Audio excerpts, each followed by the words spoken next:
All right, ladies and gentlemen, welcome back to the channel. So tonight we're talking about the Las Vegas Raiders. In my opinion, they one of the best drafts in the entire NFL, like for real.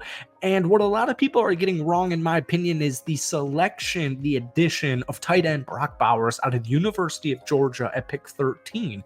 And everywhere you read or everywhere you hear, everywhere you see is just like, why would you pick him when you don't need a tight end? And it's just so funny to me because Brock Bowers, like a couple of months ago, was this reportedly generational talent at the tight end position who can line up in the slot. He can play tight end. He can block. He can do whatever you need him to do. And for some weird reason, as close as we got to the draft, Brock Bowers' stock just appeared to be falling. Folks, the Las Vegas Raiders hopefully just got a generational talent here. I will go out on a limb here. I will go out on a limb and make a bold prediction. I think at the end of the Raiders season, this upcoming year, Brock Bowers will be their second best offensive player on their entire offense. Folks, in 3 seasons at Georgia, Brock Bowers caught a combined 175 catches for over 2,500 yards and 26 touchdowns. This dude is a receiver. And I get it. He's a tight end, right? And everyone's saying, why? I don't understand it. I don't get it. You need an offensive tackle. You need a right tackle. You need to fix the offensive line. You need a new cornerback with the loss of Amik Robertson. Oh, boo-hoo. I just got a generational talent. Folks, if you are still up in the air about Aiden O'Connell, like I am, what do I want to do? Whether it's a rookie quarterback, whether it's Jimmy frickin' G, whether it's Aiden O'Connell, I don't give a rat's ass. I'm going to surround him with weapons. And that's exactly what Tom Telesco did. We're going to talk more in depth about the Raiders draft in today's video. But before we do, if you guys enjoy it, be sure to hit that like button, hit that sub button for daily NFL content, along with daily Raiders videos. Raiders fans, love you guys so much. You're amped up about this draft. I love it. Me too. If you could try and get this video to 500 likes, that would mean the absolute world to me. So, Brock Bowers, 6'4", 240, built like a freaking wide receiver. Michael Mayer, 6'4", 265. I don't care if Mayer's now the blocking tight end. I don't care what needs to be done or what needs to be asked of either tight end. Folks, we mentioned it in our last video. Aaron Hernandez, Rob Gronkowski.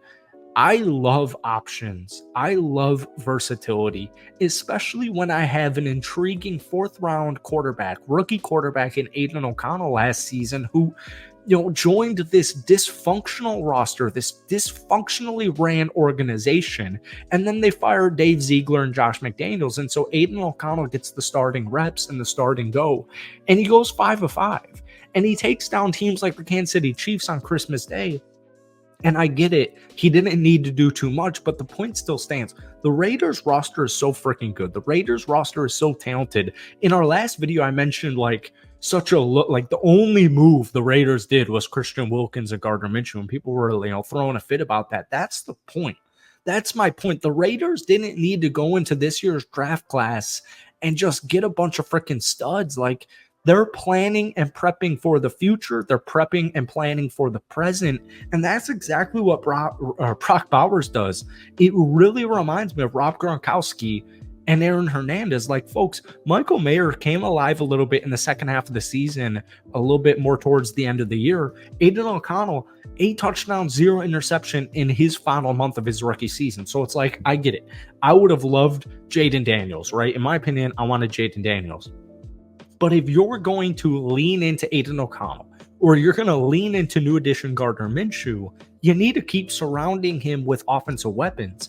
And my point of Brock Bowers being the second best offensive player after this upcoming season, Jakobi Meyers is probably, if not, he's probably the most under-recognized, underrated wide receiver too in the National Football League. Like, folks, imagine Brock Bowers having a career season with 1,000 receiving yards, a couple of touchdowns, whatever, and you're going to pair that up with Devontae Adams, Jakobi Meyers. You want to help your young QB with as many options as possible. They used the 13th pick on him. Teams all across the board would have loved him. He is going to hopefully be a generational talent for this roster. Now, moving on to JPJ, Jackson Powers Johnson, a little bit biased here. I have the same name. But he's, a guard slash center out of Oregon. People were losing their mind out of Oregon. It reminds me of my time at Southern Utah. I'm from the Midwest where we call Oregon, Oregon. And people were losing their minds. I remember watching like my second week ever in college, Southern Utah, the school I went to, get routed by Oregon like 73-7 or something like that. People thought I was a lunatic. I'll keep saying it. JPJ out of Oregon's a freaking stud. He played center. They announced him as a guard, which Vegas definitely needs a right guard. They picked up Cody Whitehair in free agency. Powers Johnson started games at both guard spots and center in his college career. However, last year he started 13 games at center, and he was an All-American. Folks, you want versatility on the offensive line. You want it all across the board. Starters, depth, injuries occur. It's more of a when, not if situation. And JPJ is the long-term answer at the offensive line for the Las Vegas Raiders. And considering we do have a center at this time, he's going to be playing the guard spot. And in my opinion, he's going to be a day one immediate impact. He's 6'3", 328 pounds. I imagine he's going to beat out Whitehair at right guard. And, once again, Andre James is the Raiders center. He was re-signed this offseason to a 3-year, rightfully so, $24 million contract. So a lot of options there. And that's what they decided to do within their third round with Delmar Glaze. Versatile offensive lineman, just like JPJ. He can transition everywhere. And it's just kind of going to show you how much Tom Telesco and Antonio Pierce are valuing versatility on the offensive line. Like, it's the backbone of your offense. If you don't have an offensive line, you're not going to win too many football games, and just you're not going to make the playoffs. If you make the playoffs, well, you're not going to get too far without an offensive line that's deep, talented, and versatile. And this is probably more of a, he's like projected more as a swing tackle who might be set at guard. Folks, 12 games at right tackle, 1 game at left tackle as a junior, and all 13 games at left tackle last season for Maryland. He started in 32 of his 49 career college games. I like it, especially long term.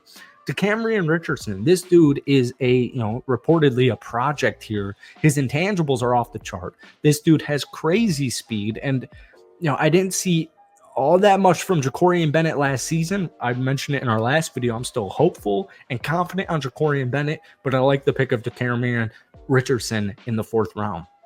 Now, we mentioned this a lot, and also, by the way, as we said in our last video, JPJ was the highest career pass blocking grade rated from PFF last season, and Delmar Glaze was ranked number 6. You got some dogs on the offensive line. We're running out of time here, so I'll briefly talk about Tommy Eichenberg. Keep in mind, we'll keep going in depth about all these players as time goes on. This dude's a freaking beast. Robert Spillane, Divine Diablo, they're both on expiring deals, the last year of their contracts. This is a long-term piece who's going to contribute in his rookie season. 82 tackles, 2.5 for loss, a sack, and a forced fumble in only 10 games last season. The Raiders, in my opinion, swung it out of the park in this year's NFL draft. Let me know your thoughts on Tom Telesco's first NFL draft. Give me a grade rating. Thank you guys for watching.